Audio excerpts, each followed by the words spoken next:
Dober večer. Oh man.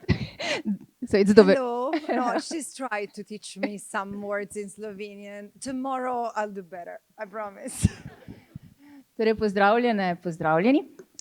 Dobrodošle na prvem javnem dogodku z Francesco Albanese v Sloveniji, se pravi posebno poročevalko Združenih narodov za stanje človekovih pravic na zasedenih palestinskih ozemljih.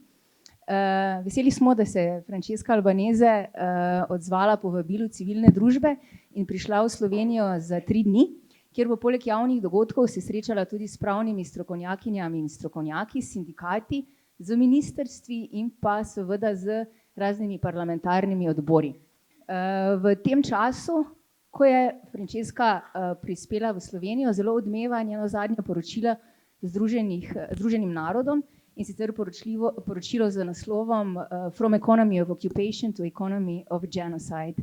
Danes bo Francesca z nami delila nekaj izsledkov svojega poročila.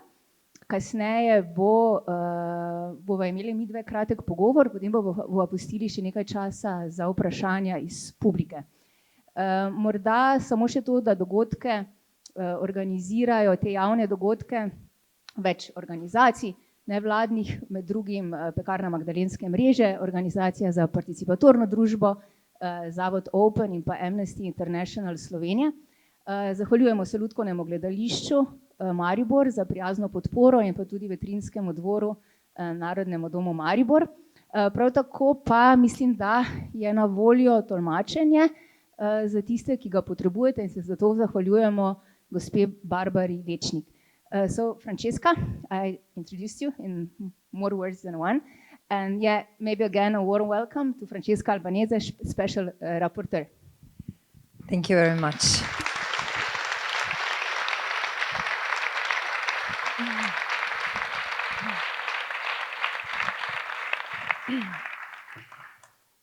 Thank you. First of all, thank you for receiving me with such a warmth. It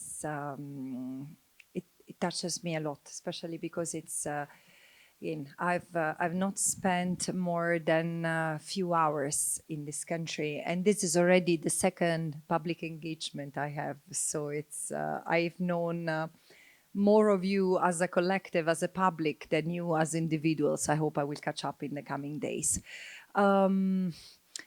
I want to start also by thanking the organizers of this event, and also the theater which is hosting us.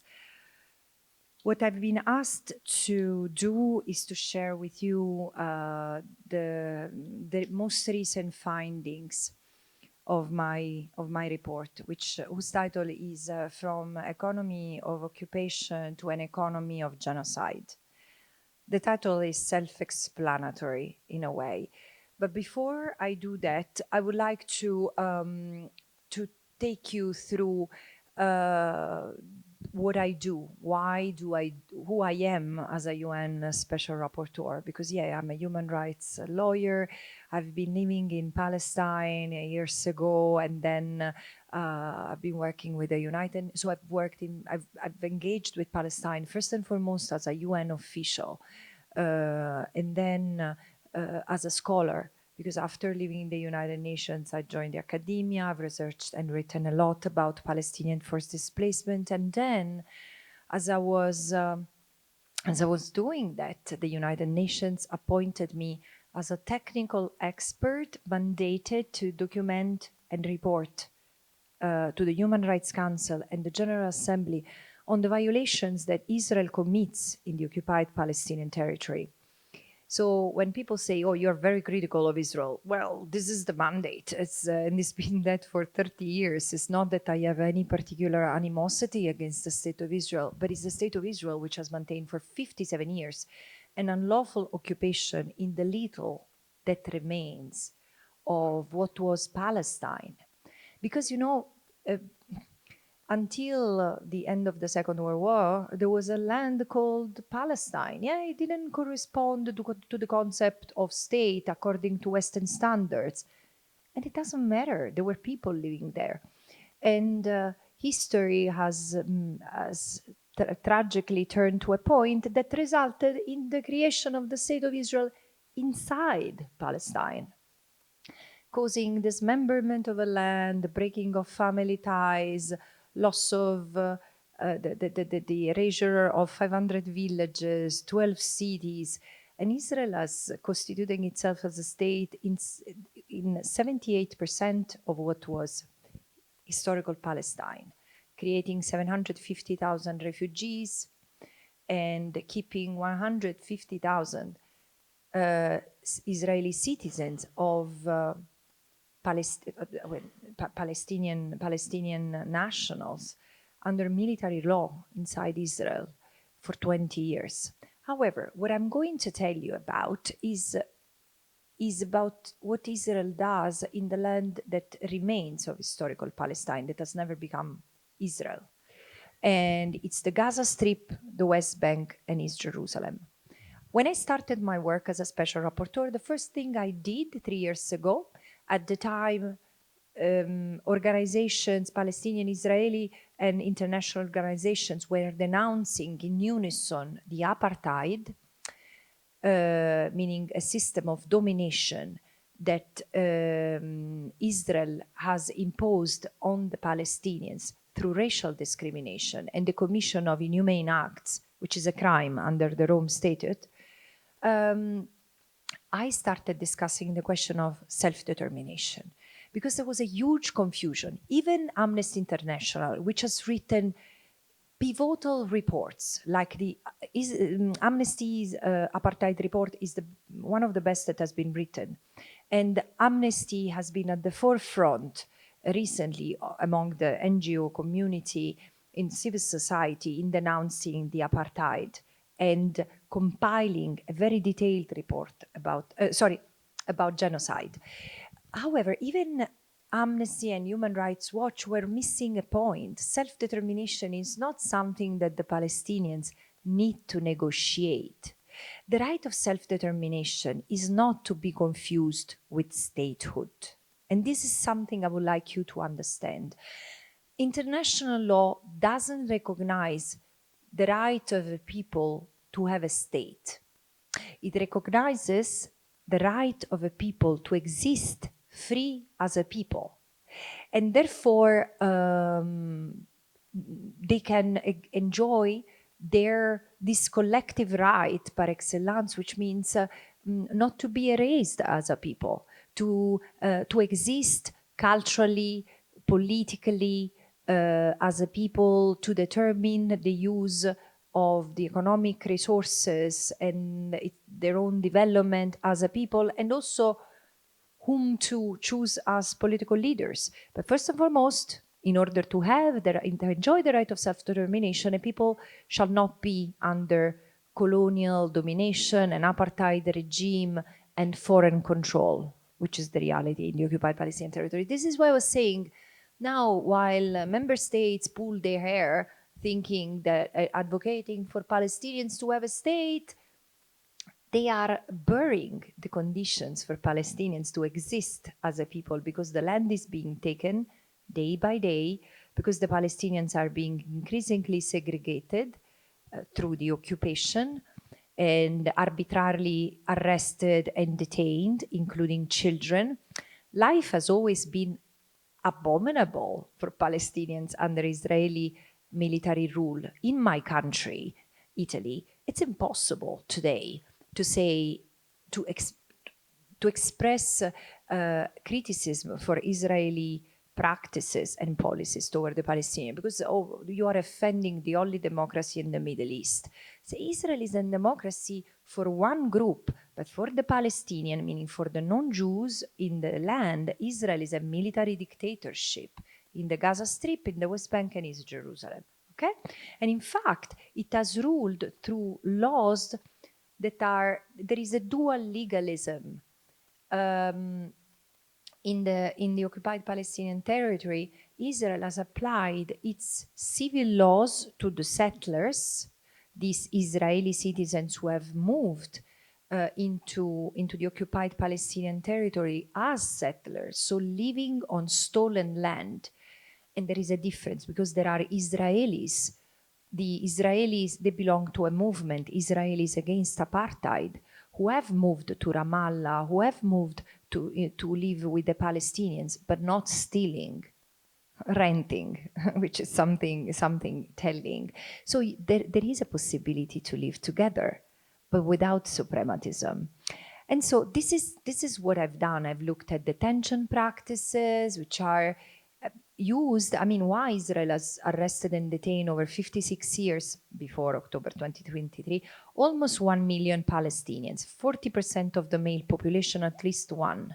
Why Israel for 20 years, since the UN started to collect the data about that, Israel has arrested and detained an average of 700 children, Palestinian children, tried in military courts by military judges and detained in military prisons.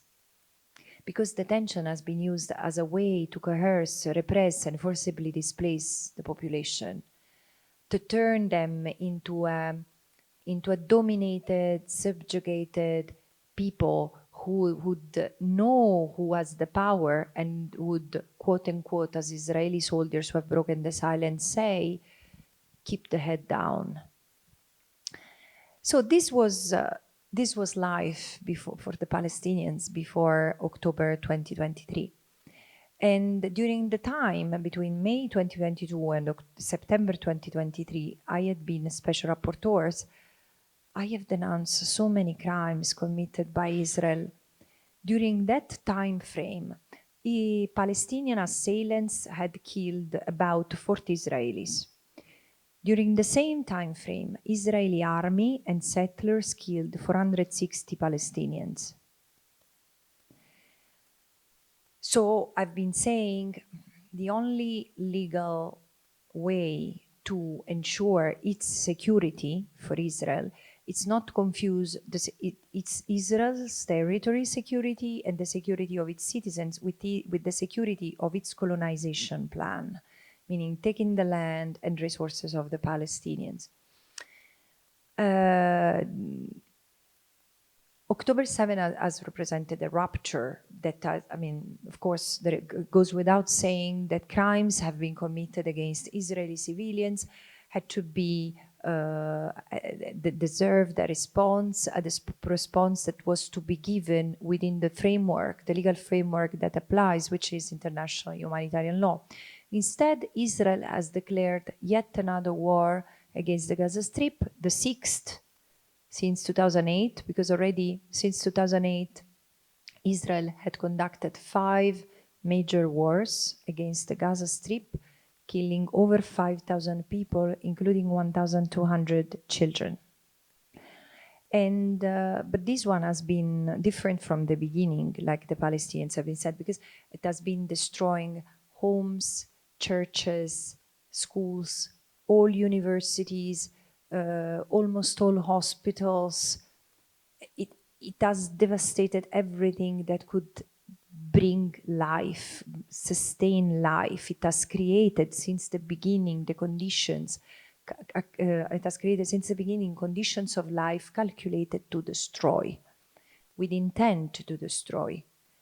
And meanwhile, it has killed during the first 5 months an average of 150 Palestinians per day, with bombs and technologies of 21st century. Israel, which has the most sophisticated army in the region, knows exactly what it has been doing. And it has targeted civilians indiscriminately. It has killed Palestinians as such. The young, the old, the disabled, the doctors, the journalists. There are so many records that have been set. The highest number of children remained orphans of both parents. The highest numbers of amputated children. The highest number of maimed children. The highest number of UN officials killed in a so-called context of war. The highest number of journalists, UN officials, and and doctors have been targeted as such. But it's not just the killing, it's anyone who has been captured has fallen trap of this incredibly, abominably dehumanizing machinery.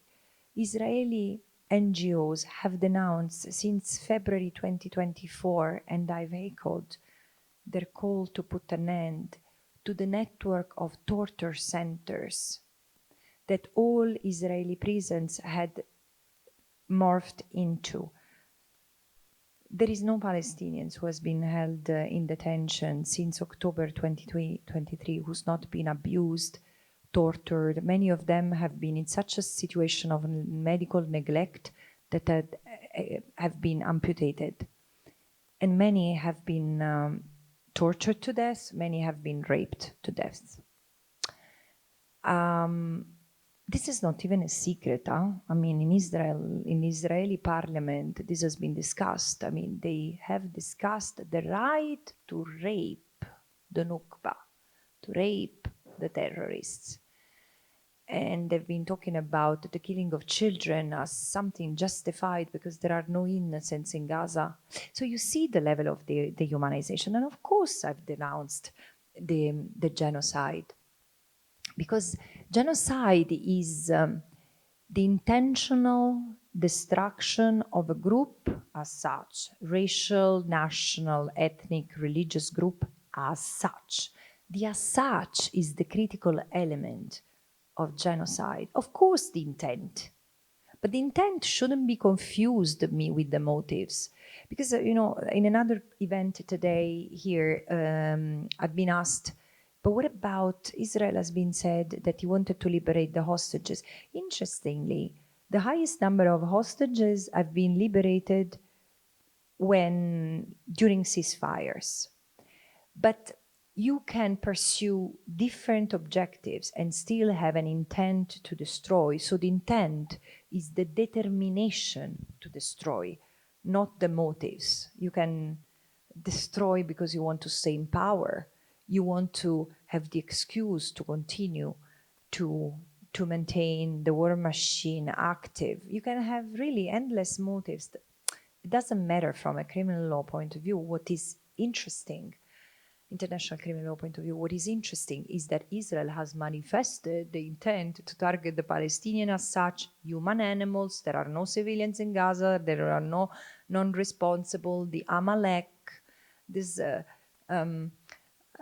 reference to the biblical term Amalek, the enemies of the Israelites in the Old Testament that had to be killed, including the mother, the suckling, the baby, the donkey, the camel, and everything that permitted life. And this is what has been done. I mean, this Amalek has traveled from the to the highest figures, highest leaders in power, till the soldiers. And you know, this is not just the best, I mean, the most documented and genocide in real time. This is not the only genocide where the perpetrators have documented themselves, but the sadism that has been used by the Israeli soldiers who are so young, 18-year-old, 19-year-old, 20-year-old. It's devastating to think what ideology can turn young life into. And this is why, I mean, I approach, because I don't have, unlike the Palestinians, I don't have flesh and bones involved. So I've really said from the very beginning, the response of the international community should have been of wisdom and compassion and help these people, both the Palestinians and the Israelis, who are clearly traumatized. And there is hatred without creating a false equation. The Israelis are the occupier, the Palestinians are the occupied. The Israelis are the ones who are advancing colonization of their land, and the Palestinians are the ones who try to resist on their land and resist as preserving existence. But however, and of all the horrible things that I've been documenting, including the fact that Israel has really twisted, has turned international humanitarian law on its head by saying, oh, but we issue humanitarian orders, evacuation orders There are humanitarian zones, safe zones, and humanitarian corridor, and we are distributing food. It's humanitarian camouflage. And this is why, I'm really shocked by our leaders who pretend to believe it. How it's possible that a state which is accused of genocide, war crimes and crimes against humanity, including using starvation as a weapon of war, which is an unlawful occupier, which the International Court of Justice has ordered to dismantle the occupation, withdraw the troops, dismantle the settlements, stop exploiting Palestinian resources, stop imposing racial segregation and apartheid. How it's possible that we still leave Israel doing what it's doing?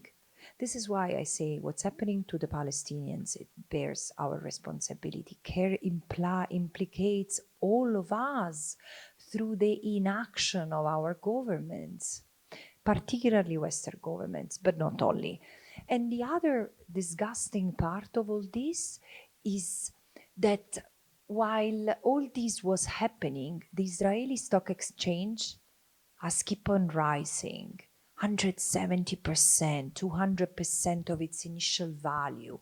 And the Israeli stock exchange has amassed $220 billion.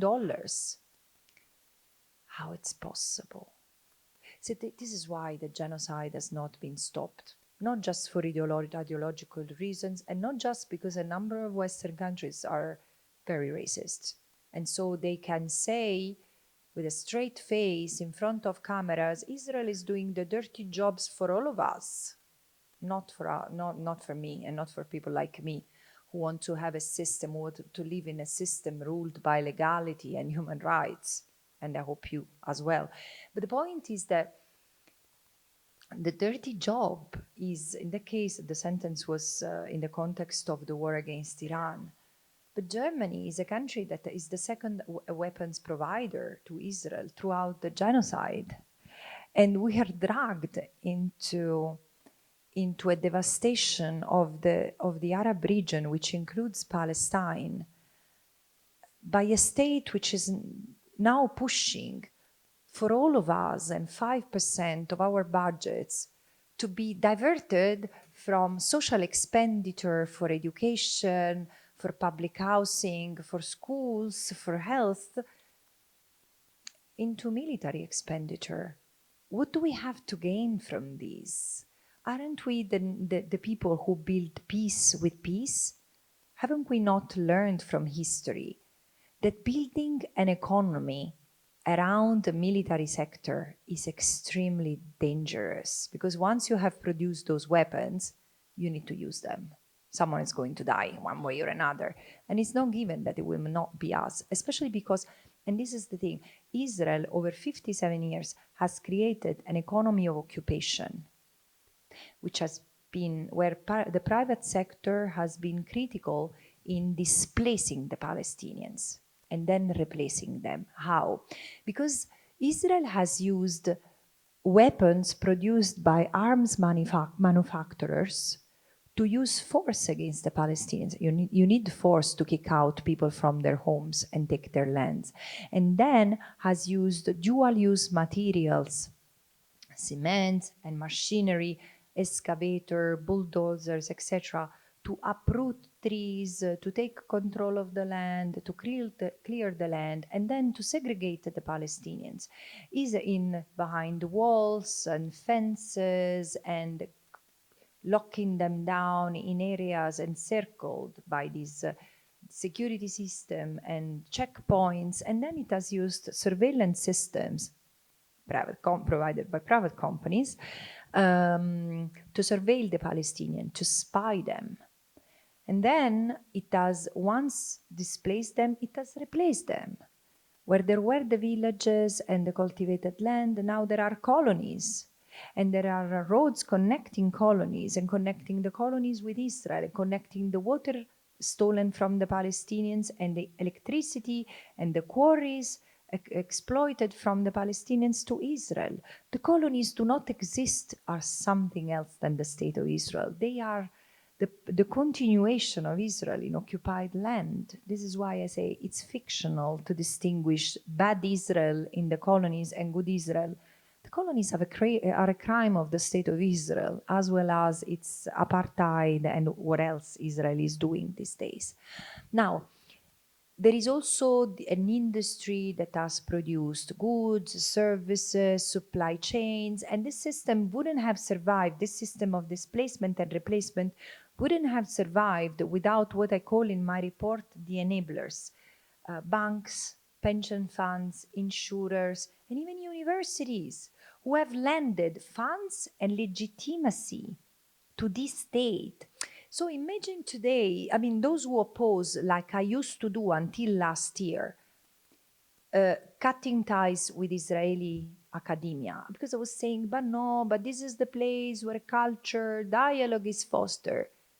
Till I took the time to read what Israeli universities do. And they've been critical to erase the Palestinian existence, narrative, history, and to develop the ideology that has underpinned the further taking of the land, the forever occupation. How many Israeli scholars have created arguments to justify the occupation, saying, no, it's not occupied, it's disputed territories. No, it's occupied under international law. No, they're not occupied people, they're unlawful combatants.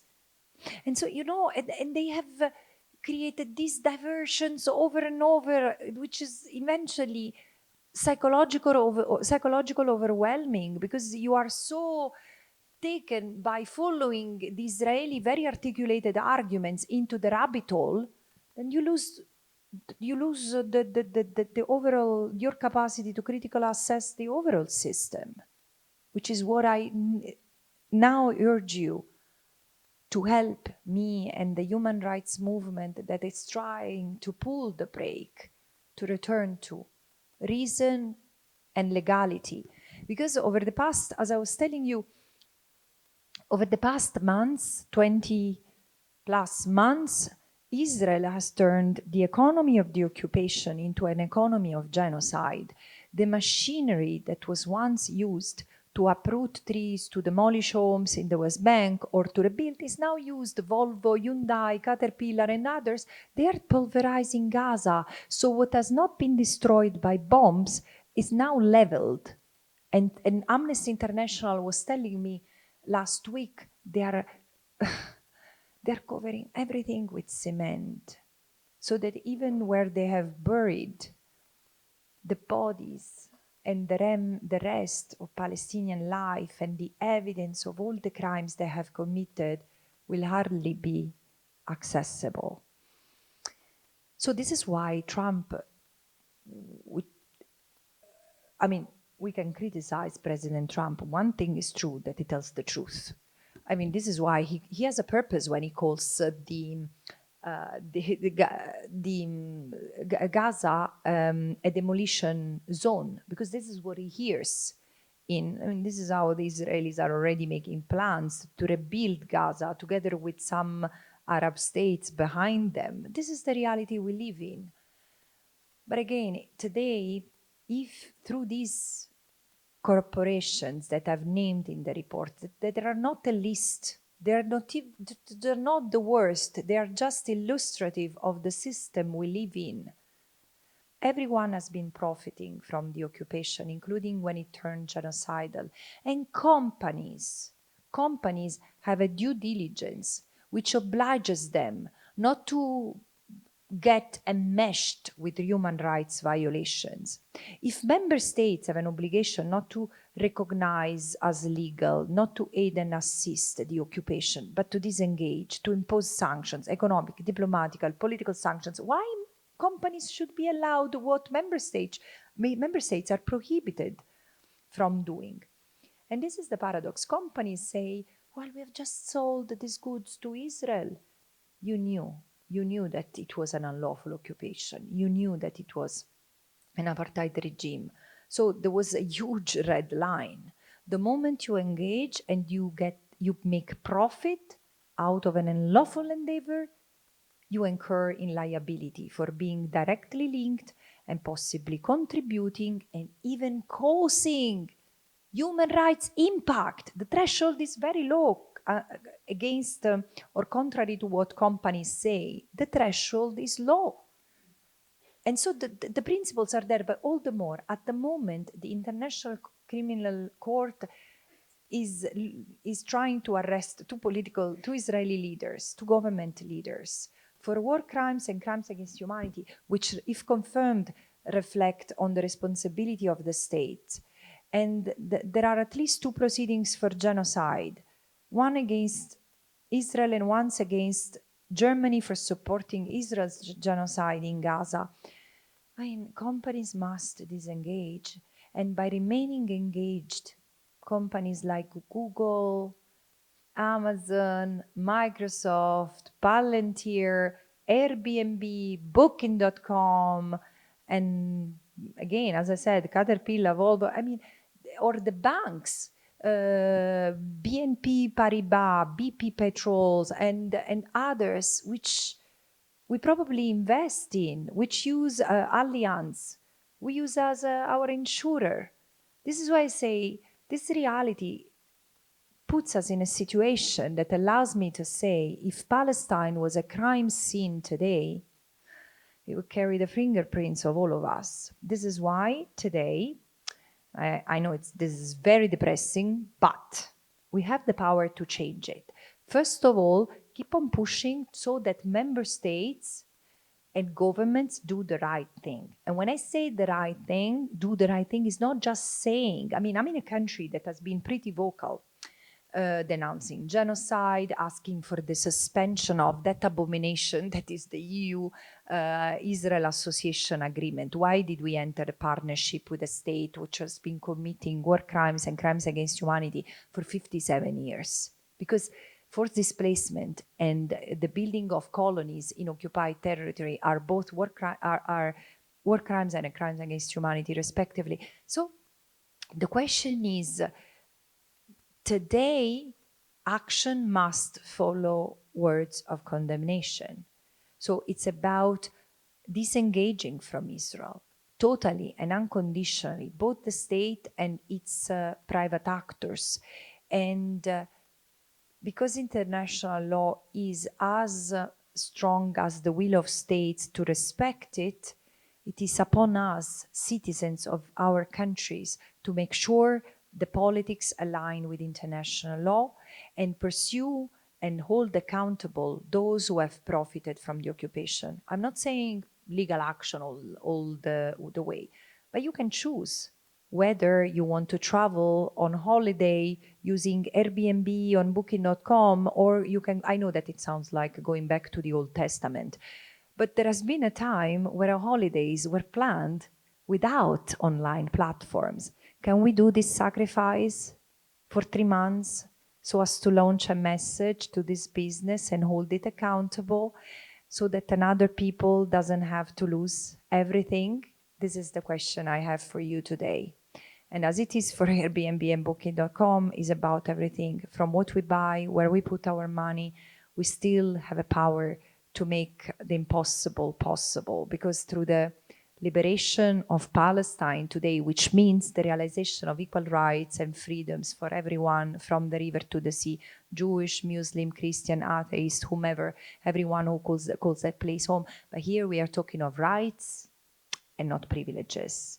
And through their liberation from apartheid, forever occupation, and genocidal logic, we will have secured somewhat the liberation of all of us, because what we have seen in Europe, among others, over the past 20 months is very dangerous, where the police beats young and elderly people protesting against the genocide, when countries arrest journalists and priests on account of counter-terrorism. The danger is already among us, and if we don't wake up now, tomorrow might be too late. Thank you very much.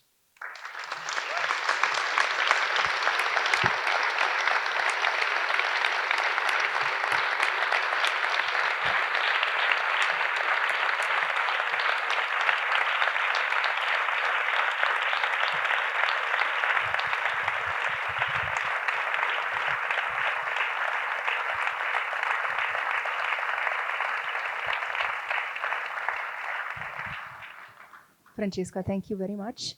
But because you came to Slovenia just after you presented your report at the United Nations on the 3rd of July, can you tell us a bit about the response of the member states and the embassies to the report, to your report?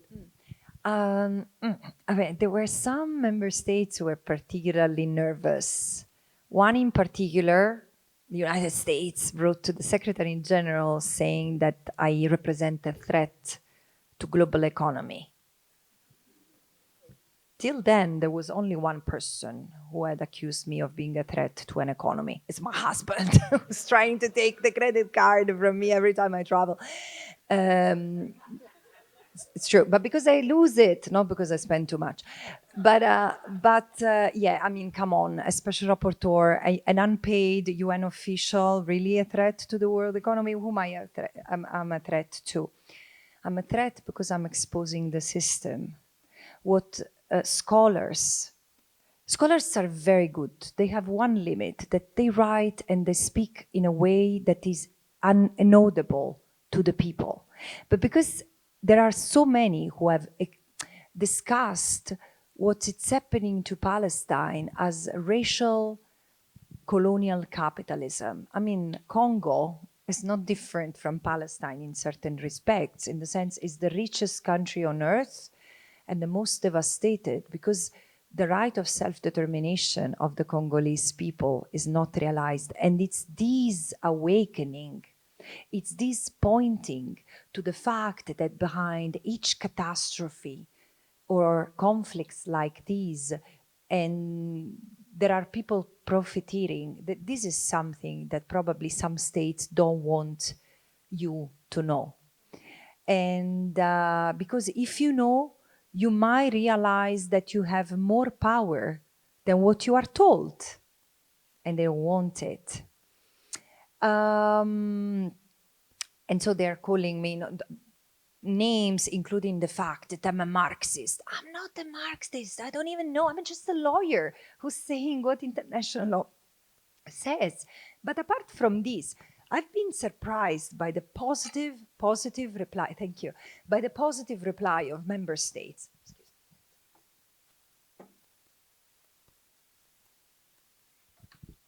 In the Human Rights Council, including European states, have been particularly welcoming toward my findings. I think that this report portrays a picture that has never been understood. Because it breaks the narrative. Of course, I had denounced settler colonialism and the unlawfulness of the occupation, and those findings were proved very useful to the ICJ advisory opinion and the forming of it, etc. I'm the first one who denounced, presented a report on articulating the fact that I believed Israel had committed acts of genocide. But still, no one had seen this picture before. It makes so much sense that Israel has set up an economy of occupation, and it's profiting from this together with others. So yeah, there has been a very positive response. I've never seen member states and ambassadors applauding twice. And so it was quite moving, and also the statements were very engaging. Of course, there is more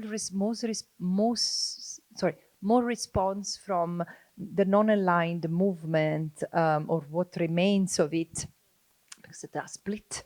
But still, Latin American countries have been very principled, and so including, some Latin American countries have already started to cut ties, and so Asian countries which had some dealings, economic dealings with Israel, despite not entertaining economic relations with it.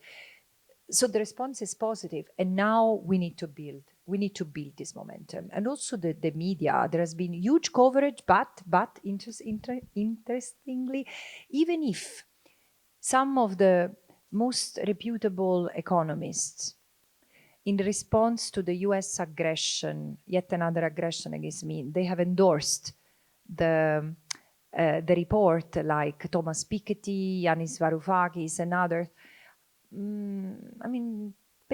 like newspapers like the Financial Times or the Guardians, they've preferred not to talk about that.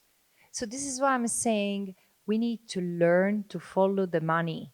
And what we know and what we do not know very often has to do with what the power has decided for us. May, again, I insist, may this be a moment of awakening and reckoning. Maybe to go back to what you mentioned before about this somehow strange understanding of something being like legal Israel and something illegal settlements, because this is quite often in the Western governments, it's the talk that some of them would sanction illegal Israeli settlements, but this is understood in the West Bank, for example, but this is understood as separate and autonomous from Israel.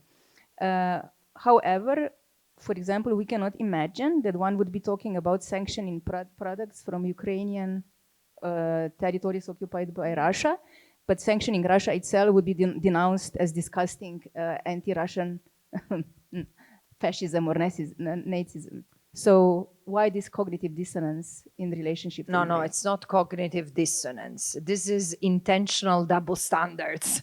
And it's, again, as I often say, I was so shocked when, the Russian aggression of Ukraine there is a context there, but the Russian aggression of Ukraine has been unlawful, and so the occupation of Ukrainian land. However, it's incredible how Western states have rediscovered what everyone thought they had forgotten, like the ABC of how to respect and how to apply the UN Charter. If there is an unlawful act, do not recognize the legal consequence of that act, you do not aid, you do not assist, and you work for cessation. And what do you do? Non-coercive measures and non-military measures like economic, political, and diplomatic sanctions. And this has been done with Russia, but not only Russia. It has been done with Syria, with Myanmar. It's just Israel, which is the constant exception, because Israel is part of us, Western culture. Israel is doing the dirty job for all of us, quote unquote, of course. Israel is the one which is protecting, according to Israeli leaders, Western civilization against the barbarians.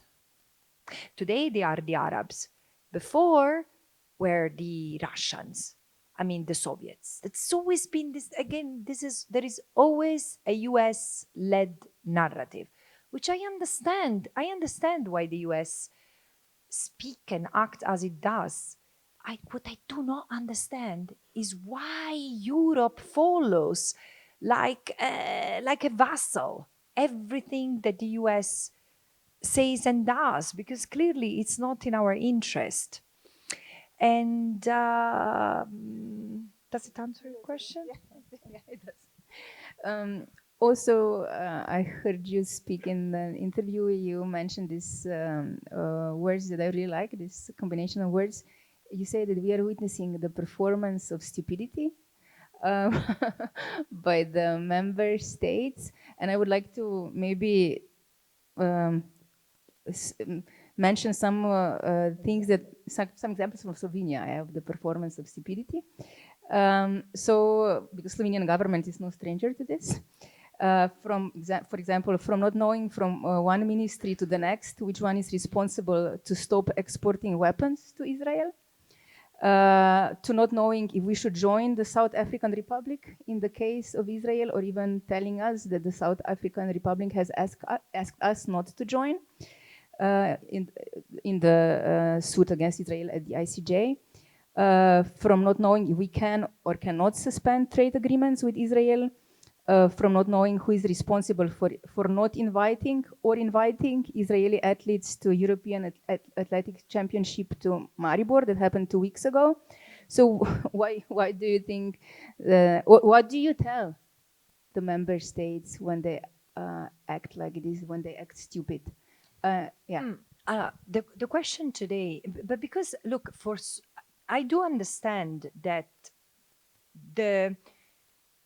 Israel's violations have been normalized for so long that today is almost weird, and people, individuals and societies are reluctant to change.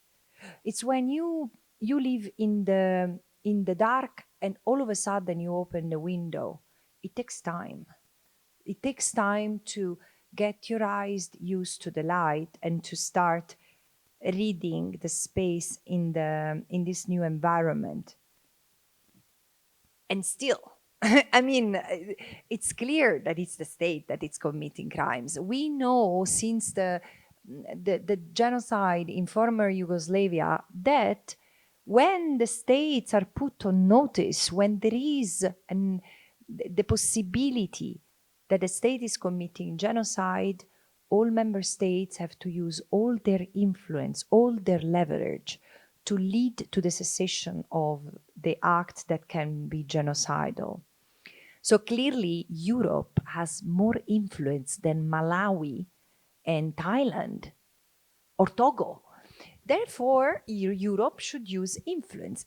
Again, entering the association agreement with Israel was a disgrace already for the European Union already when it happened.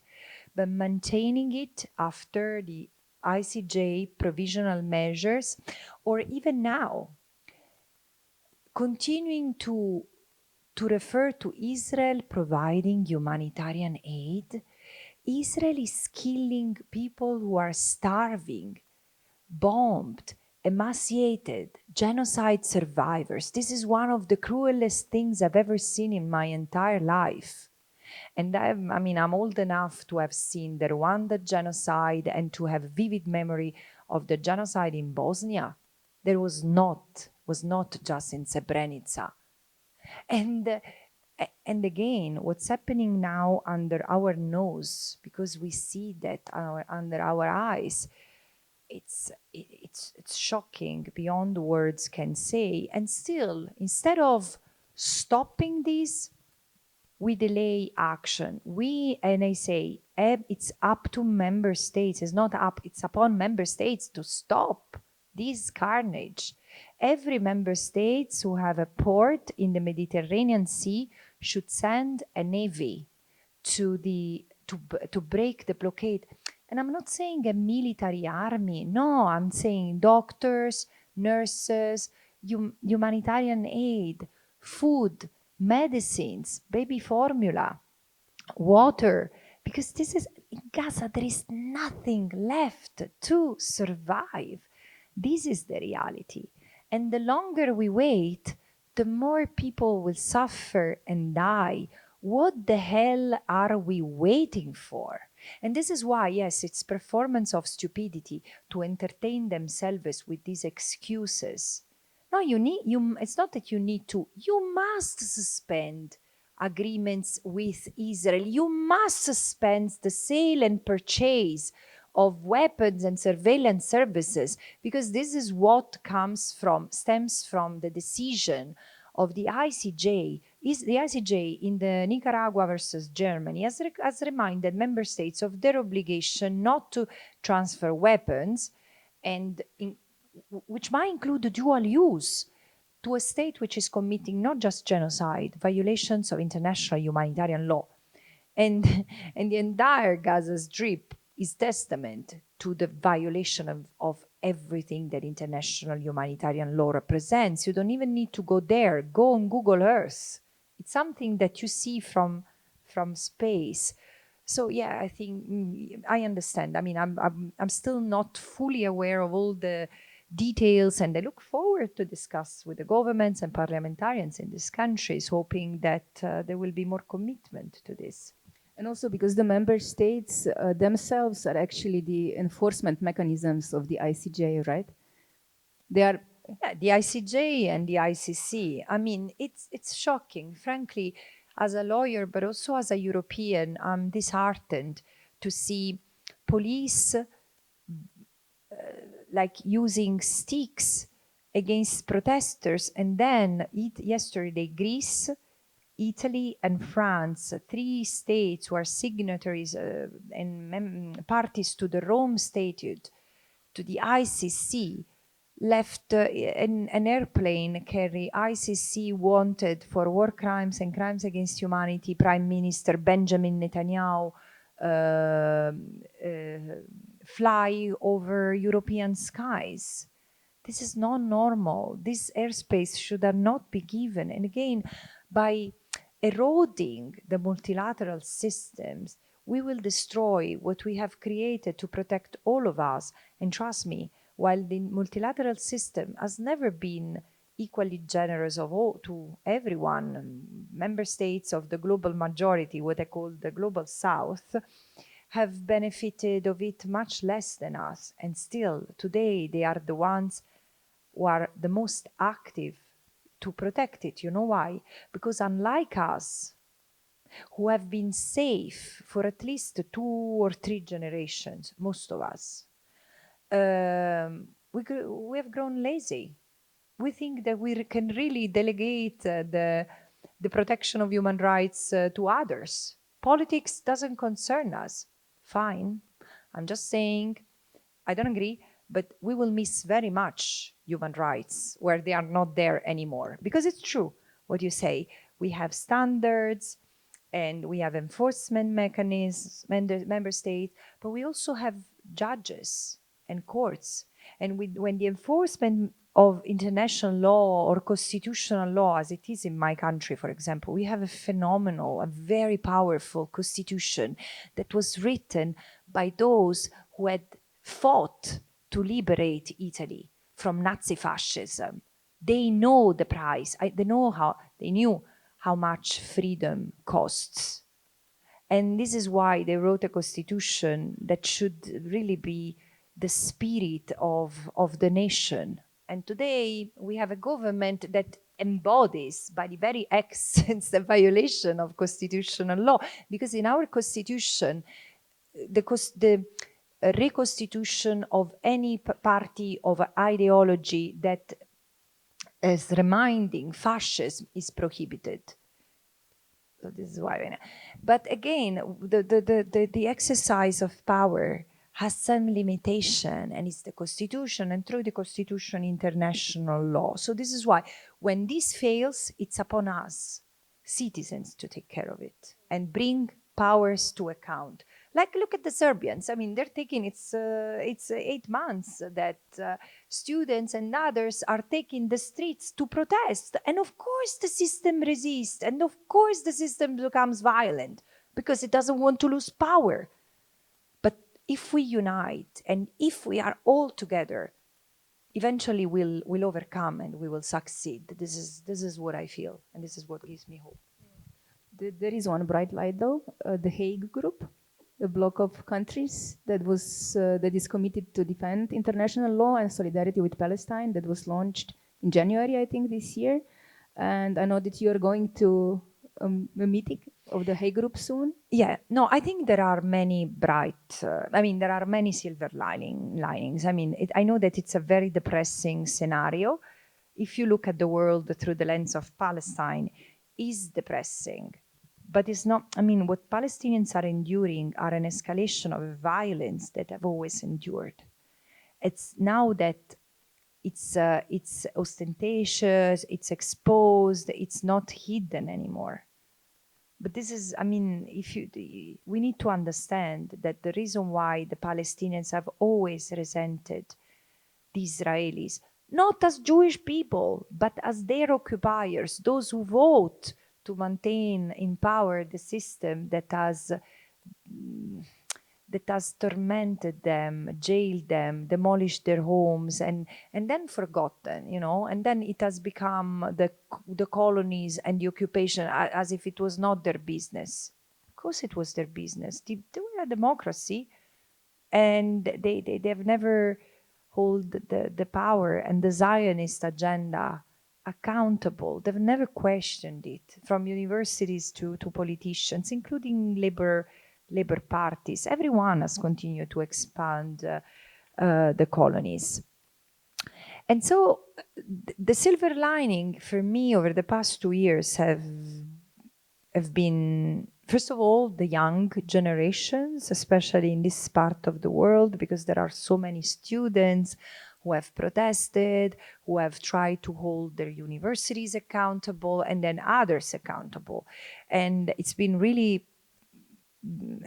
heartbreaking for me to go to places like in Germany and in the Netherlands, where students came to my talks, and I saw the scenes that had preceded the talks, and they were beaten by the police. And I said, but did they do this to you just 1 hour ago? I said, yeah, but they always do that. I was saying, my God, where are your parents? Where are your teachers? Where are the university professors who teach human rights to you? Because you cannot use human rights to make money writing expensive books. Human rights are the more concrete part of international law, our sword or our shield. And so you cannot teach them on a podium in a university room and then not walk the talk when it's needed the most.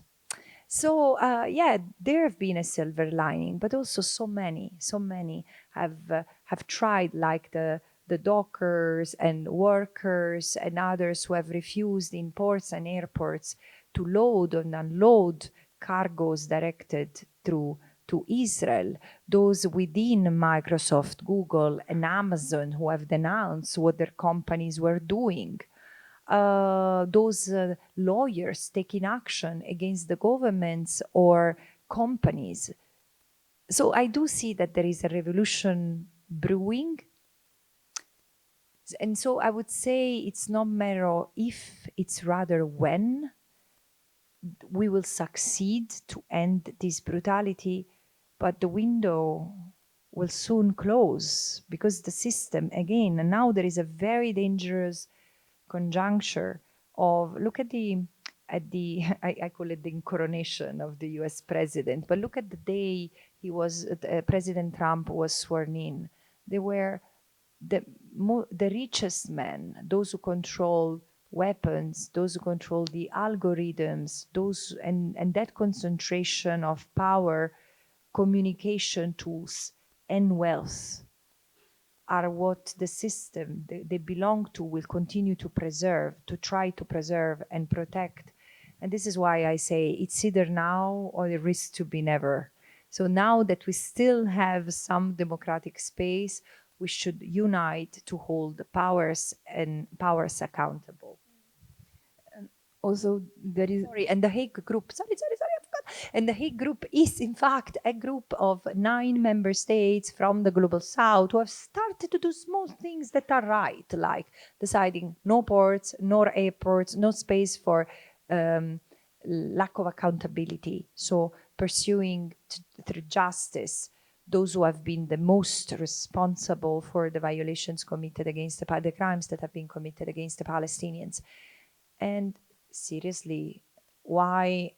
I mean, I will encourage Slovenia to join this group. Why it's already there? Because there is this sentiment among European countries. Well, but the other European countries, who cares? I mean, the European Union cannot be used as an excuse not to comply with international humanitarian law, with international law, with the Genocide Convention. It's shocking to think that the European Union has turned into this bureaucracy to distract us and to justify the commission of crimes. No, it's not a layer of impunity. Otherwise, we don't need it. Why are we paying bureaucrats to do this, which weakens all of us? So this is why I will encourage, and I hope you do so, your state, your government to join.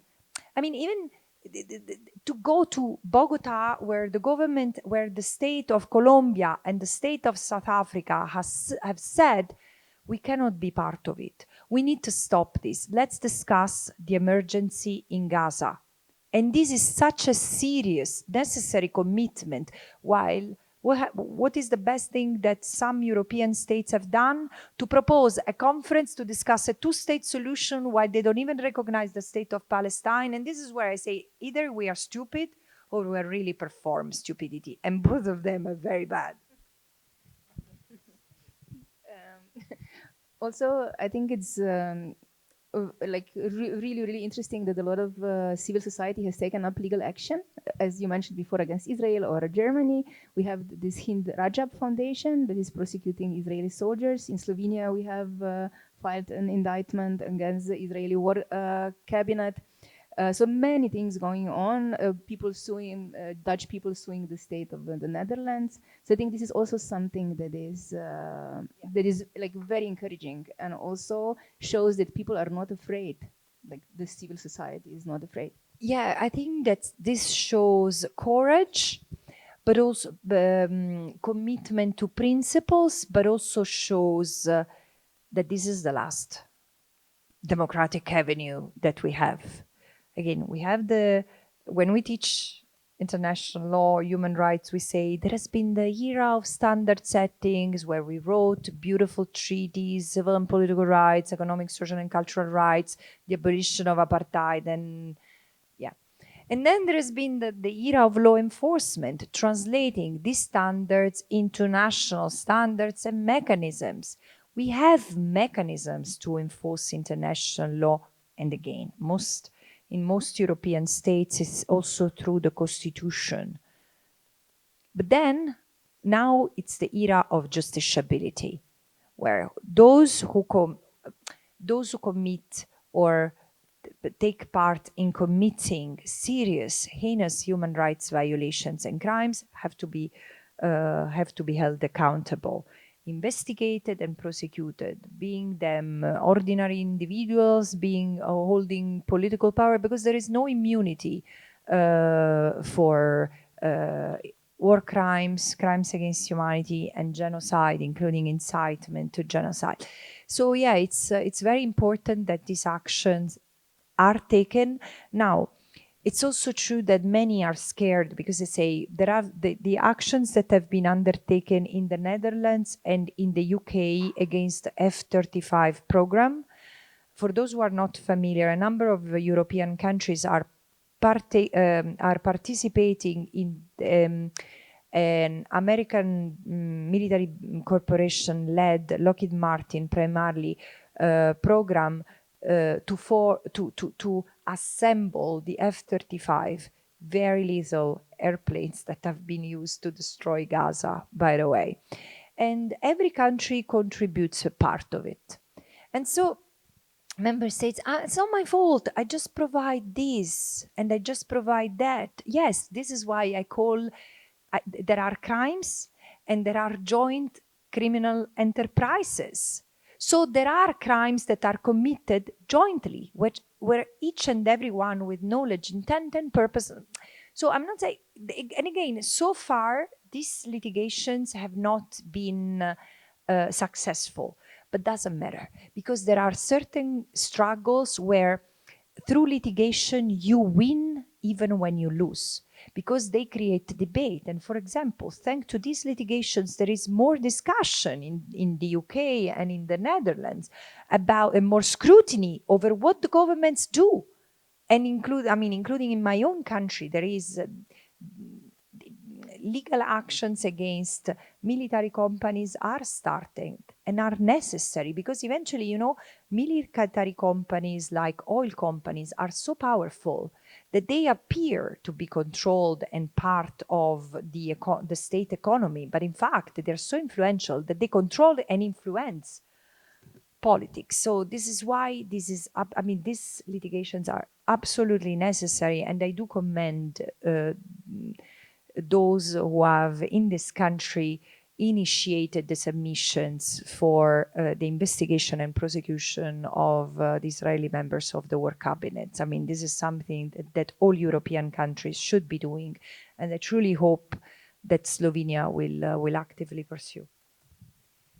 Just before we end, I would like to turn to the media a little bit. So we have seen horrendous bias on the side of mainstream media and media corporation in reporting on the genocide and also occupation and apartheid. Then in recent days, again, we have been reading about the BBC and the treatment of the reporting on Gaza, but again, in those of you who are more in pop culture, you are probably familiar with Glastonbury and what happened in recording Glastonbury concerts, Kneecap and Bob Villan. But also before that, Craig Mokhiber, the former director of the New York office of the United Nations High Commissioner for Human Rights, highlighted the role of the Western media in the occupation and the genocide. And he said, but we have precedents how to legally punish those who contribute to the genocide. We have the precedent from the Second World War with Julius Streicher and Der Stürmer, and also we have Rwanda genocide and the media, the journalists and editors who have actively ignited genocide in Rwanda. So what are your thoughts on the media? Yeah, I will just share some thoughts because in fact it's a significant regret of mine not to have had enough time, resources, capacity to investigate the role of the media, which I intend to do. In the sense that there is my colleague, Irene Khan, former Secretary General of Amnesty International and current Special Rapporteur on freedom of expression, who has denounced the fact that there has been such a censorship and self-censorship when it comes to Western mainstream media covering what has happened in Gaza. But it's not just that. I noticed that there's been an attempt to manufacture consensus around the Israeli military and genocidal agenda against Gaza. By the terminology, Israel, the fact that Palestinians, again, everything shifts if you move from self-defense and security to self-determination. And as history teaches us, the combatants and terrorists, for once, are often the resistance of, as part of a liberation movement of another. And again, without creating confusion on the fact that October 7 has been the occasion on which incredibly violent crimes against Israeli civilians have been committed. An illegitimate act of the resistance doesn't delegitimize the resistance itself, while yet another crime of an unlawful occupation corroborates the criminal records and increases the needs for international investigation of and prosecution of the occupation itself. So I do believe that the media have amplified the Israeli narrative that the Palestinians were used as human shields, Palestinians and Hamas as all terrorists. Well, the United Nations holds a very clear position. Hamas is a political party. Yes, it has committed acts of terrorism, but it is not proscribed as a terrorist organization as it was ISIS. And the other interesting thing is that terrorism, no, it was my alarm clock. I said it's mine. And at 5:30 in the morning. And there is no convention, there is no agreed definition of terrorism in international law for a reason. Because it's easier for powerful member states to indicate who are the terrorists instead of to prescribe universal conducts and acts that constitute terrorism. Because if we did so, we could also catch some states committing act of terrorism. This is why I say I prefer to be conservative as a lawyer and to use the categories we have. Crimes, war crimes, crimes against humanity, and let's use that. But instead, this is not what journalists have done. And they have blamed, and they have smeared, and they have attacked even Palestinians who had lost 150 members of their families while being interviewed, that have been interrogated by Western media. And I think, the nerve of this journalist, it's something that I found appalling. The level of ideology and racism that they have displayed is phenomenal, and it will have to be exposed. But before, I cannot do anything else than giving general thoughts and statements, other than yes, there are precedents in the international jurisprudence from the Nuremberg trials to the Rwanda, the Arusha tribunal, and the former Yugoslavia, the ICTY. And yes, we will have to apply those standards. And meanwhile, we should trigger investigations over corporate medias who have propagated like genocidal incitement to an extent, and also punished Palestinians, perpetrated anti-Palestinian racism by silencing Palestinian voices and narratives as they continue to do. I mean, think of the BBC commissioning a documentary on the erasure and the killing of doctors, and then not displaying it because of pressure. So, yeah. The Doctors of Gaza, the documentary, the latest. Okay, I suggest now we ask the audience if they have some questions. I would like to ask you to hold up your hand for questions or comments. Although I have to say the visibility is not great because the light is in our eyes. But yeah, oh, perfect. Thank you, Philip. Okay, hands. Okay, okay, one there and one there. Kaya, if you see them. Ah, okay. Just a second, we will wait for the microphone. Tudi če bi, samo še nekaj, tudi če bi kdo želel postaviti vprašanje v slovenščini, izvolite, pa bom jaz prevedla v angliščini. Okay, go ahead.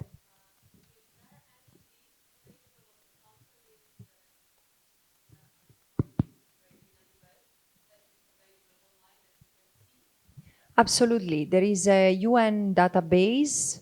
I think that now it's listing about 170 companies embroiled, but in 3 areas: utilities, banks, and construction.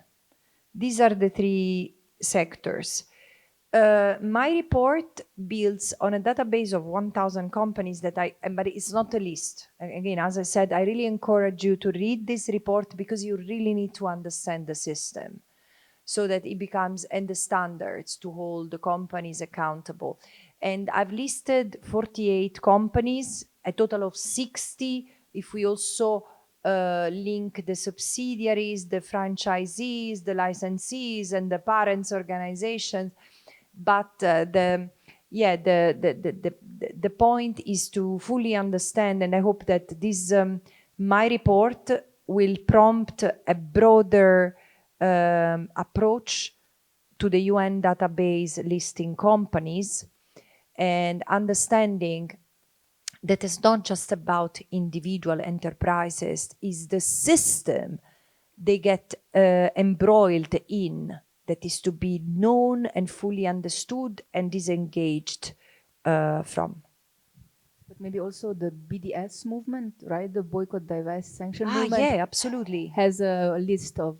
Yeah. Sorry, I just think in terms of United Nations. Absolutely. The boycott, divest, and sanction movement, and also who profits, DBIO, which means don't buy into the occupation, and Profundo, maybe this can be shared later, but all these resources list various sectors, from companies selling goods and or insurance companies, banks, pension funds. Think of the Norwegian pension funds.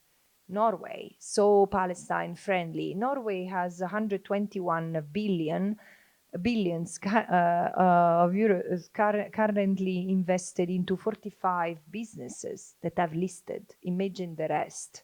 This is 8% of its sovereign wealth that Norway gets from the sale of the oil and then invests into the occupied Palestinian territory. I mean, this is, again, this is beyond, this is not cognitive dissonance, it's something worse.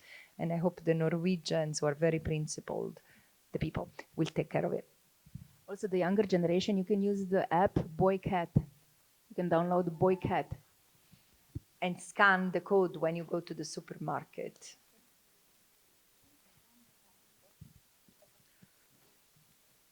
So, I will not pose a question, but perhaps make a short statement. I will try to be brief.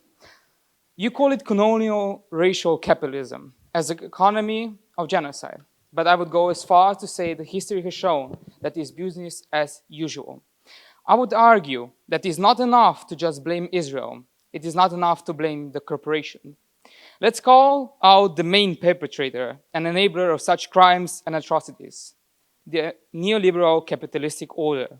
You called it yourself. Follow the money. Follow the capital.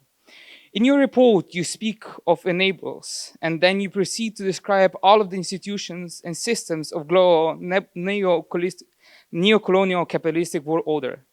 Banks, war systems, academia, etc. Let's not just attack the current perpetrator. Let's not attack just a current committer of the atrocity. Let's not just react to certain atrocities that committed, not just here. Israel is just the worst of its kind. I would argue that we have to start to dismantle the system that enables it.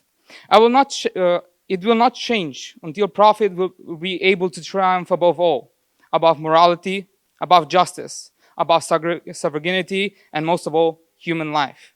It is not enough to call for individual action. What we have to do is start systematically dismantle political, economical, and ideological systems that prove the breeding grounds for such problems. We should attack and dismantle these systems that have systematically castrated the work and purpose of United Nations and the systems of justice. This is not an attack on you personally. I would just say this is my personal statement that I have come to as I study post-colonial thought, as I study colonial thought, as I study economic anthropology, political anthropology, as Maybe many call it. Shorter, because many people So I think just- have questions. It is not enough to just call, let's change within the system, let's do that, let's do the action. If the system enables such actions to be perpetrated and again, is it not cancerous and needs exorcism? Yeah, but I'm the special rapporteur on the occupied Palestinian territory. I'm not Che Guevara, so I'm happy with you. I'm happy for you to do whatever you like. But the thing is that also, you know, I'm talking to states, and they see the economy as. Do you have in Slovenia the Jenga tower? The Jenga tower, this tower is where you, and everyone is scared because in the engagement with member states, the question is, so are you saying that we cannot use anything anymore? Like the people, the Palestinians say, or the Arab people say, slowly, but we need to, I agree, we need to understand the system, but I'm not even calling for the dismantlement of the market. I'm calling for the market to be respectful of human rights. And again, this has benefits for both workers here and for the Palestinians and for the Congolese and for all of us. It's returning to a system where, look, the problem is that we all need a sense of discipline. We are led by, if you want my personal opinion and not like the special rapporteur, I mean, we consume too much. We are like,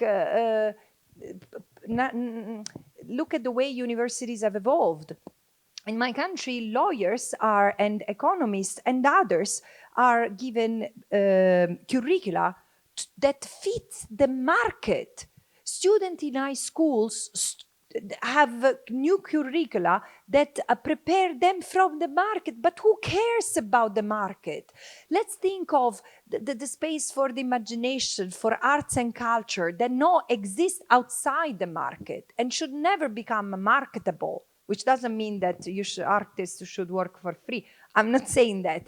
But again, yeah, I think that we need to start questioning ourselves and making sure that we change the system from our own circle, our own space, because my fear is that with the revolutionary talk that doesn't have a concrete grasp, the system will become more and more violent, and you will lose the possibility of good willing or willing states to engage in this dialogue that requires really baby steps. I know what you mean and where you are coming from, but yeah, I've also had some limitations.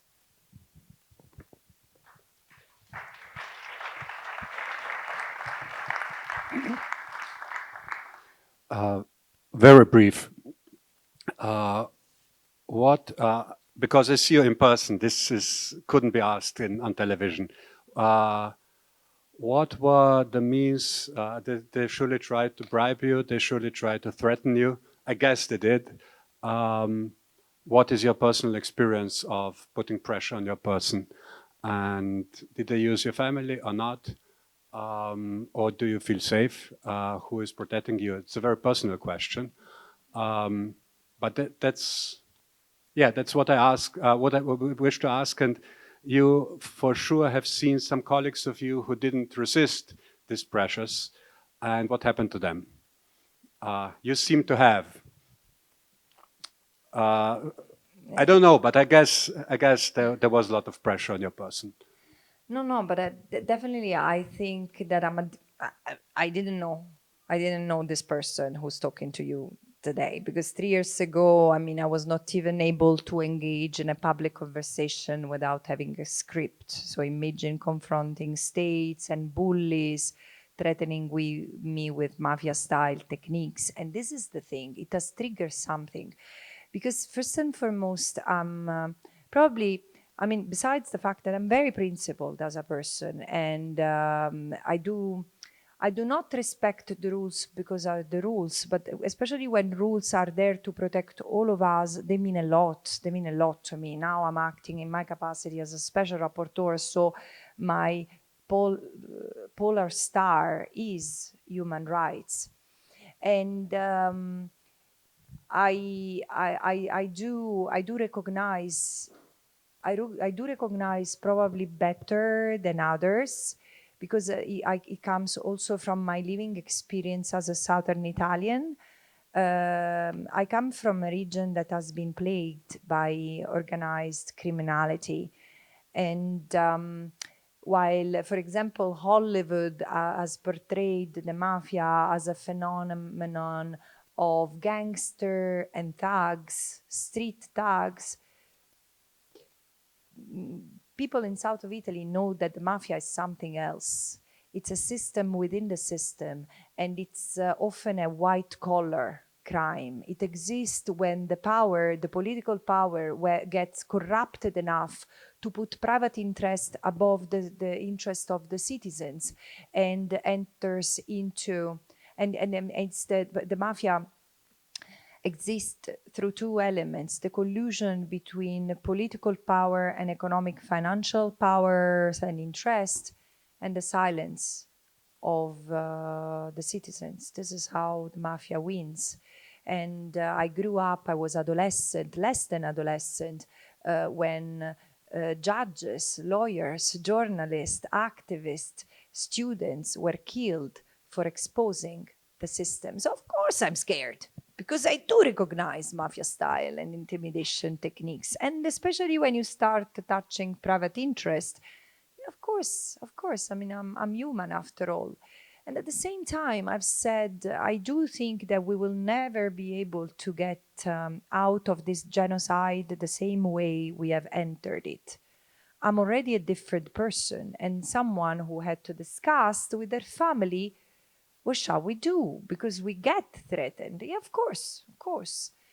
And I think that it's about, am I more worthy than you?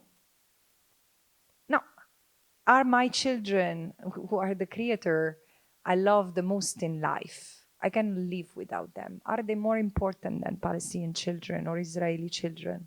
No.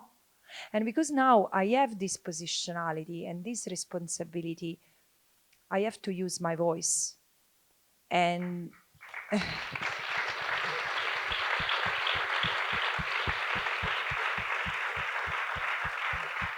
and do I feel protected? No and yes. No, in the sense it's practically no. But yes, I feel protected for what I stand for, the principles, and I know that. I mean, there are threats, of course, but there is so much love wherever I go. Wherever I go, there are young people coming and say, "You have motivated me to study law."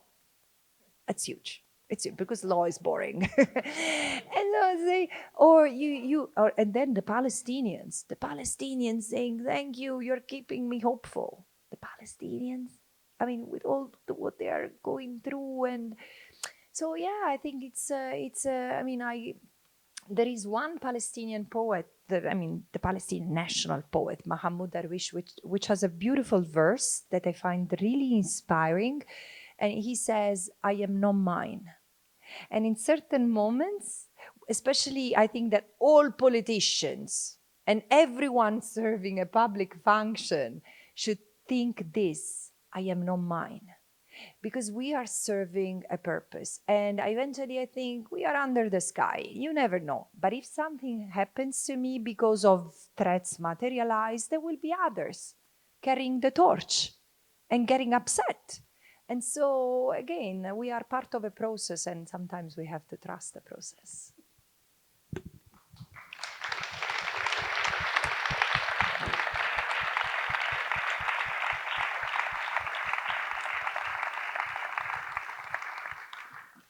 There was a hand back there. Yeah.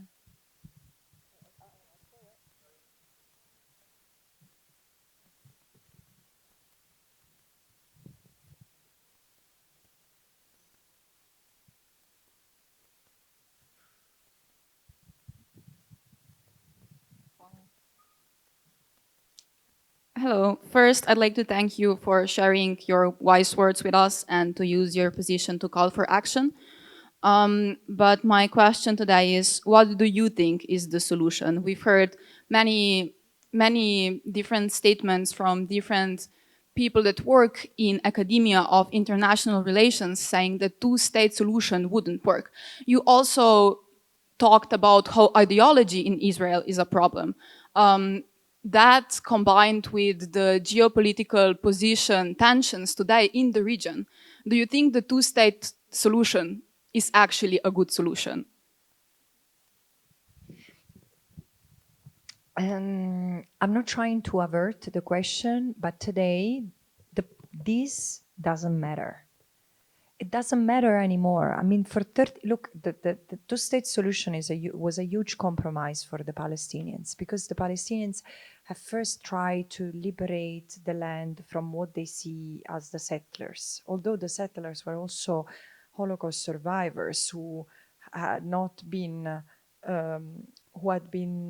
pushed back by liberal democracies in Australia, in England, or in the UK and the United States. So they really had no place to go, many of them. Then during the 70s, they've been the first to propose one democratic state for all. They've said the settlers can stay, as they've stayed in the United States and in New Zealand and in Australia and in other places. But we have to return. Those who have been forcibly displaced and are living in refugee camps have to return. And not only Israel has never wanted it, of course, but this is the solution that should have been supported by member states, because it's fair. I mean, why these people should be deprived of those who want to return? There are Palestinians who have established their life elsewhere, but you cannot prevent them from returning to the places where they have their abodes, where they are the generations and generation of their ancestors still buried. And for many of them, their homes and their lands and their trees, their orchards still standing. Of course, for every problem, there is a solution. And today, there are those who still keep on reciting the empty mantra, because it's an empty mantra. Again, either we actively force Israel to withdraw withdraw immediately because there is an expiry date. The General Assembly has given Israel until 17th of September 2025 to withdraw the troops, to dismantle the colonies, to stop controlling and exploiting Palestinian natural resources, offshore oil, and gas, and quarries, and water, and land, and control the borders. All this is to be dismantled. And if Israel doesn't do that, well, it will have to be one democratic state where everyone has the same rights and duties. And then it can be called, like I was saying, look at New Zealand. Some call it New Zealand, some calling Aotearoa, the Maori name, pre-colonization. So, and again, I don't even think, now it's more difficult than before, but I don't even think that it's impossible, because there are many Israelis who want a decolonized state, who want a decolonized Israel. We call it Israel, call it Palestine. They call it a homeland, but they want it for everyone. They take a step back and they say, of course, this is the liberation of the Palestinians. They are the absolute minority. But still, I also think that that change is possible. But probably, and now I'm going to say something that, again, I've learned from others and other disciplines. We need to, I mean, we in the West, I don't know if it applies to the Balkans as well, but Western Europe, we are so Cartesian and so compartmentalized in the way that we learn things. So lawyers only understand the law, and not even that. There is IHL, so international humanitarian law, that doesn't speak to human rights law, and then you can be a genocide expert who doesn't understand anything about the rest. Come on, guys. We need to break the barriers and apply international law holistically. But also, what kind of lawyers can we be if we do not understand, in a situation which is as historical as Palestine, that we need to learn from historians, and we need to learn from anthropologists. We need to talk to each other and deconstruct the boundaries that we have built among ourselves. And this is why I say probably the solution is not that far away, but it's love. As Gabor Mate says, it's really understanding the pain of the other, the trauma of the other, and recognizing that there is a space to rediscover the other beyond or behind the politics of identity. And identity politics is looking at each other as human beings. Because ethno-nationalism has intoxicated the souls and spirits of many in Palestine and beyond. And so probably this is why I say more than politicians and lawyers, that place need healers. I wouldn't even say counselors and psychotherapists, because this is, again, a concept that Palestinians push back a little bit. But look at how, I mean, how the global people in the global south have coped with the rebuilding societies after unspeakable violence. There is in Africa this concept of Ubuntu, again, finding each other and rebuilding, really building the concept of peace. It's not easy, but there's not going to be an easy solution out of it. But I think that we need to understand that we cannot impose what we think in our head works. I mean, I hear people in this part of the world saying, we have the two-state solutions, like fitting human beings into a box. It doesn't work like that. We are one generation plus after, and we need to give people in that land to decide for themselves what works for them politically. But in order for this to happen, we need to help them, particularly the Palestinians, who are the ones victims of the apartheid and now a genocide in the land from the river to the sea. We need to help them liberate themselves from apartheid and from this concept of suprematism. And this is what, in fact, is our obligation under international law.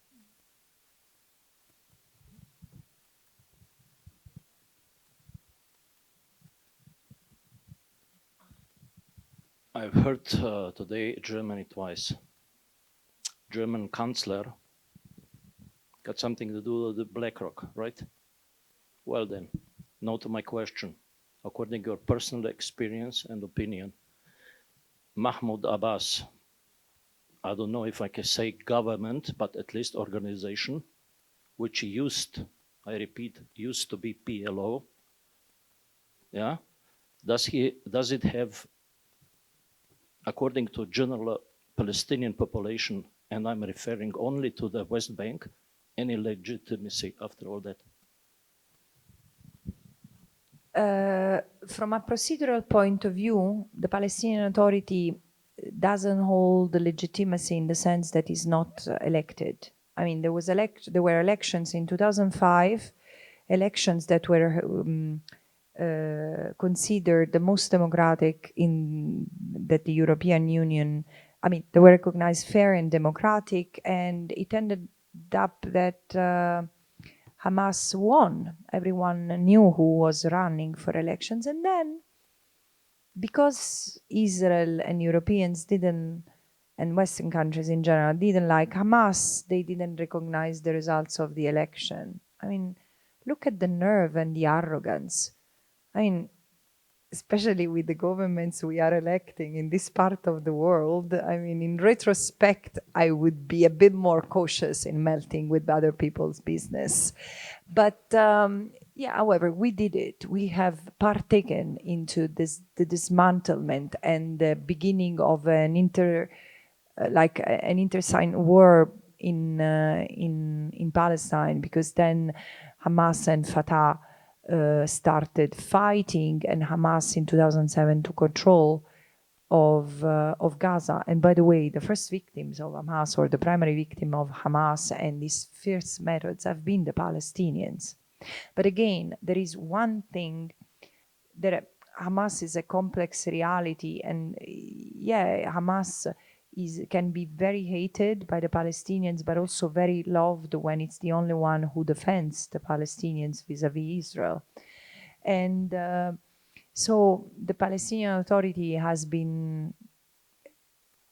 replaced somewhat the Palestinian Liberation Organization, which is this umbrella organization uniting 60 Palestinian parties and factions, and representing Palestinians across the diaspora, not just the occupied Palestinian territory. I mean, I think that this is one of the negative externalities of the peace process, that has created the impression that the PA, which has no control over the territory. I mean, now it's a bit of a fiction what the PA is, and I'm sorry to say that, because I know that the Palestinian government is not happy with it, but it's a reality that it's not elected, doesn't have control of the territory. Have you ever seen the Palestinian security forces apprehending one settler? So the Palestinian security forces are not there to secure the safety of the Palestinians, but the safety of Israel, including Israel's presence in the colonies. So yeah, of course it suffers a legitimacy crisis among the Palestinians, but you see how many hurdles the Palestinians have. There is the Hamas and the Hamas split with Fatah. There is the Palestinian Authority that has never encouraged elections, and in fact cancelled elections every time it could. But then Western countries only talk with the Palestinian Authority, somewhat ignoring and even criminalizing the Palestinian solidarity movement or liberation movement that has formed through civil society across the globe. And so it's very complicated. This is why I think step by step, and this is another, I mean, the role of what is the Palestinian Authority today in the face of a collapsed peace process deserves a discussion that, I mean, I respectfully say belongs to the Palestinians first and foremost. I have a very quick question. So given that we are a reasonably wealthy country, is there any way to support directly organizations involved, like financially, with helping the Palestinian people in Gaza? And which ones would those be? Of course, yes, we should pressure our governments, which is the most important thing, and boycott and so on. But is there any way to directly help people in Gaza financially? Yeah, look, there is a need for financial help to the Palestinians wherever they are, because even in the West Bank, Israel is struggling, has strangled their economy. They are really not faring well. But the point is that even the financial transfers are mostly vehicled through Israel. This is why the best you can do is to make sure that that system is dismantled, the system of oppression is dismantled. Because, you know, over decades, there has been an industry flourishing of United Nations, development actors, NGOs, humanitarian actors flocking into the occupied Palestinian territory, but they have been part of the normalization of the occupation and the apartheid. No one wanted to discuss apartheid because then they would lose funds. And this is what Eyal Weizman of forensic architecture calls he's gentle, he calls it humanitarian paradox. I'm less gentle and I call it humanitarian voltairism. And again, yeah, it's deciding whether to support, whether to keep Palestinians on a life support or allowing them to really breathe through the pain right now, but helping them seriously from outside, supporting legal action against and shutting down the companies, the multinationals, holding the CEOs accountable. So there is so much that we can do to help them, and including helping them here in our countries, helping for example, supporting those who are being completely bashed and crushed, including neighboring countries, because of standing in solidarity with Palestine. So I think we need to think strategically. I do envisage a solution, but it cannot be reached by bypassing international law. Resolving the question of Palestine means stop treating this as a humanitarian crisis that can be handled in perpetuity, crisis after crisis after crisis, and face it as a political nightmare that has been fostered by the impunity that we have all contributed to and needs to end. May this be the last crime that Israel commits against the Palestinian people, and may this also be the last genocide of human history. But for it to happen, we really need to see the end of it. And in Palestine, it means end of the genocide, end of the occupation, and the apartheid. This is what our governments need to pursue and assure.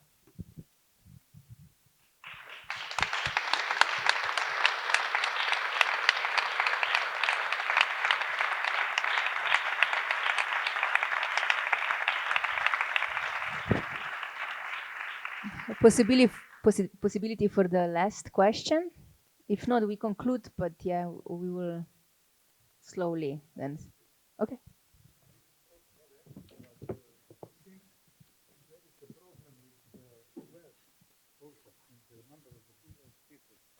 Yes. Yes, I know. It's on. Yes, I know. There are about 500,000 refugees in Lebanon. I was there. I was speaking with them. And more than 1 million in Jordania. And altogether, I don't know if everybody has place. This is also a big problem, I suppose. Because in Gaza, you see, it's almost impossible to think 2 million people in such a small square. And if these refugees come back, I don't know what you can do. Look, but again, we shouldn't this think is of another part of the problem.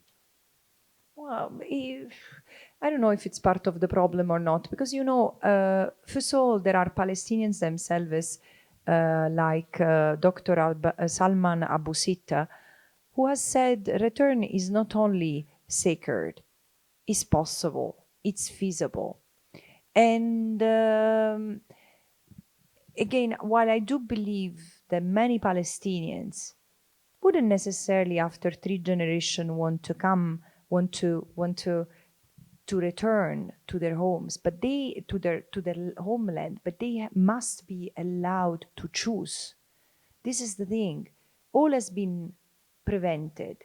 Now, again, I have a very precise knowledge of the Palestinian diaspora.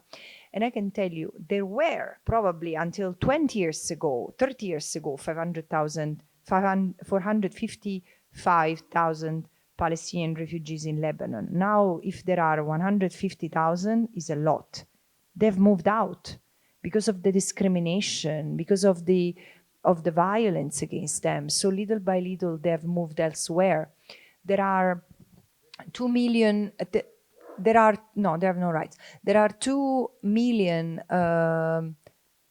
registered Palestinians with UNRWA, but in fact in Jordan, most Jordanians are of Palestinian origin. But again, the point is not, it's allowing these people to choose where they want to be. And again, of course, it concerns refugees as well. But it's not a problem of space, it's a problem of allowing them to close a circle of injustice and decide for themselves. Again, nothing is impossible in this world if there is political will. We have to conclude, but there will be maybe a possibility to ask one more question afterwards. I suggest we conclude on the note of hope. You quoted before Mahmoud Darwish. I will read a quote by Arundhati Roy. I often read her quotes, and I would like your thoughts then on her thoughts. This was what she said last October, so it's a bit dated in part, you will see, when she received the Pan Pinter Award. And she said this: as the horror we are witnessing in Gaza and now Lebanon quickly escalates into regional war, its real heroes remain outside the frame. But they fight on because they know that one day, from the river to the sea, Palestine will be free. It will. Keep your eye on your calendar, not on your clock. That's how the people, not the generals, the people fighting for their liberation measure time.